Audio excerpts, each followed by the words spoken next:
Hi friends, welcome to our channel. Brahmamudi serial next ఎపిసోడ్లో ఏం జరగబోతోందో ఈ వీడియోలో చూసి తెలుసుకుందాం.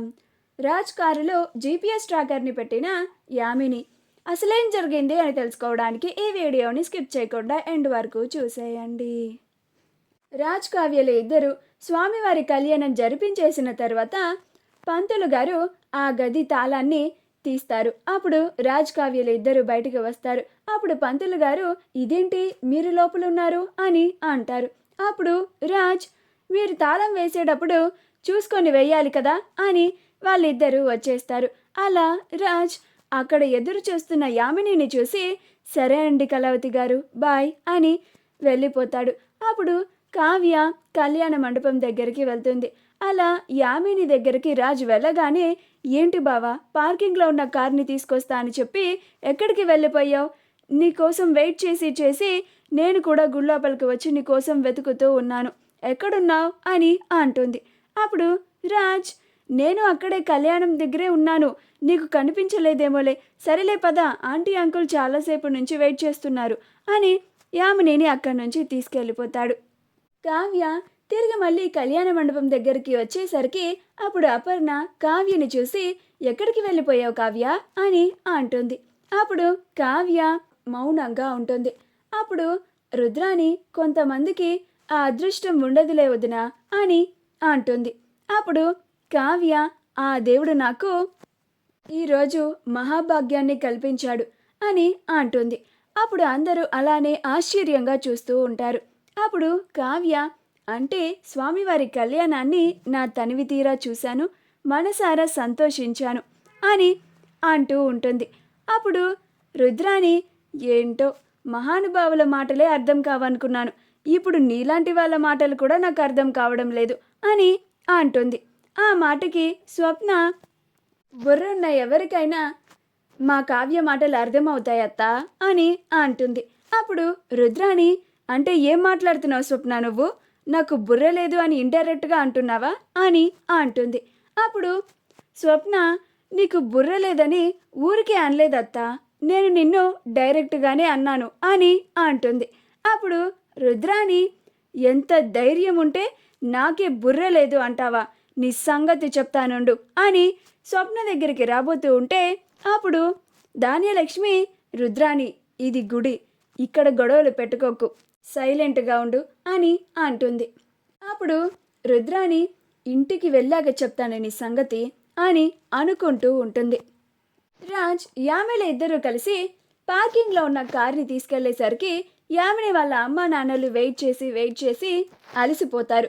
అప్పుడు రాజ్ వాళ్ళు రాగానే, ఇదేంటి బేబీ, చాలాసేపు అయింది కదా, ఇద్దరు ఎక్కడుండిపోయారు, మేము మీకోసం ఎదురు చూసి ఇలా నీరసం పడిపోయాం అని అంటుంది.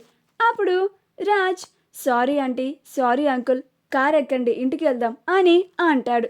అప్పుడు యామిని, బావ నిజంగానే చెప్పినట్టుగా కళ్యాణ మండపం దగ్గరే ఉన్నాడా, లేక ఆ కావ్యతో మాట్లాడడానికి వెళ్ళి నాకు అబద్ధం చెప్తున్నాడా అని ఆలోచిస్తూ ఉంటుంది. అప్పుడు రాజ్ యామిని దేని గురించో బాగా గాఢంగా ఆలోచిస్తుంది అని, ఇదేంటి యామినికి ఏమన్నా డౌట్ వచ్చిందా అని అనుకుంటూ తను కూడా ఆలోచిస్తూ ఉంటాడు. అప్పుడు యామిని, బావా అని అంటుంది. అప్పుడు రాజ్, డౌటే లేదు, యామినికి ఖచ్చితంగా నా మీద డౌట్ వచ్చింది అని అనుకుంటూ, చెప్పు యామిని అని అంటాడు. అప్పుడు యామిని, ఇందాక నువ్వు మండపం దగ్గర రైట్ సైడ్లో ఉన్న 4వ స్తంభం దగ్గర నుంచున్నాను అన్నావు కదా బావా, నిజంగా నేను చూశానే, అక్కడ నువ్వు లేవు కదా అని అంటుంది.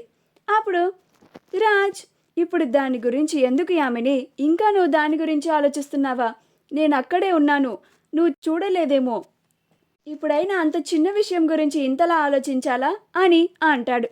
అలా వాళ్ళ ఇంటికి చేరుకున్న తర్వాత రాజ్ కావ్యకి మెసేజ్ చేస్తాడు, ఈరోజు మీతో కలిసి స్వామివారి కళ్యాణం జరిపించడం నాకు చాలా బాగా నచ్చిందండి, నాకు చాలా హ్యాపీగా ఉంది అని అంటాడు.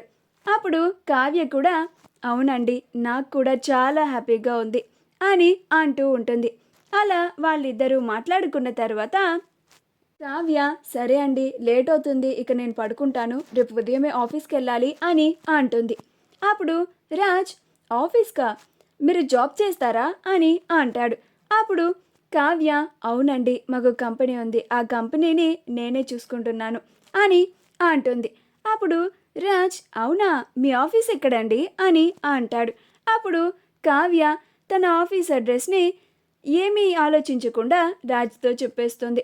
అప్పుడు రాజ్, రేపు ఉదయం ఆఫీస్కి వెళ్ళి కళావతి గారిని సర్ప్రైజ్ చేయాలి, పైగా ఈవిడ ఇంత చిన్న ఏజ్లో పెద్ద కంపెనీనే చూసుకుంటున్నారంటే ఎంతమందికి ఇన్స్పిరేషన్.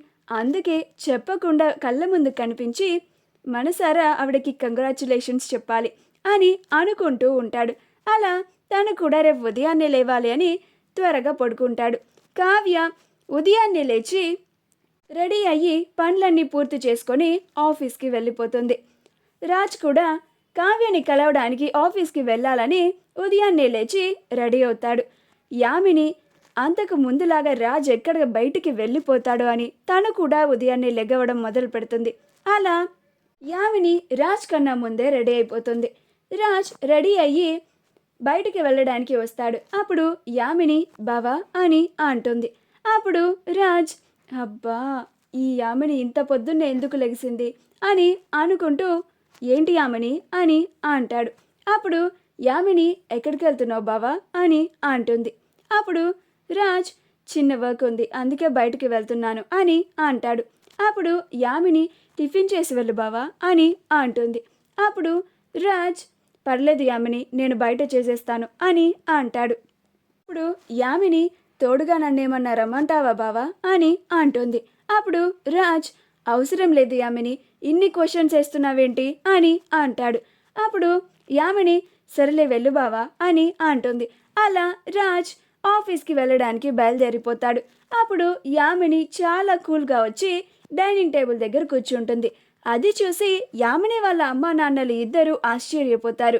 ఇదేంటి బేబీ, మొన్న రాజ్ ఒక్కడే వెళ్తానంటే మేము పంపించినందుకు మా మీద అంత మండిపడ్డావు, ఇప్పుడు స్వయాన నువ్వే రాజ్ని ఒక్కడినే ఒంటరిగా పంపించావు, పైగా ఇంత కూల్గా ఉన్నావు, నీలో మార్పు కనిపిస్తుంది బేబీ అని అంటారు.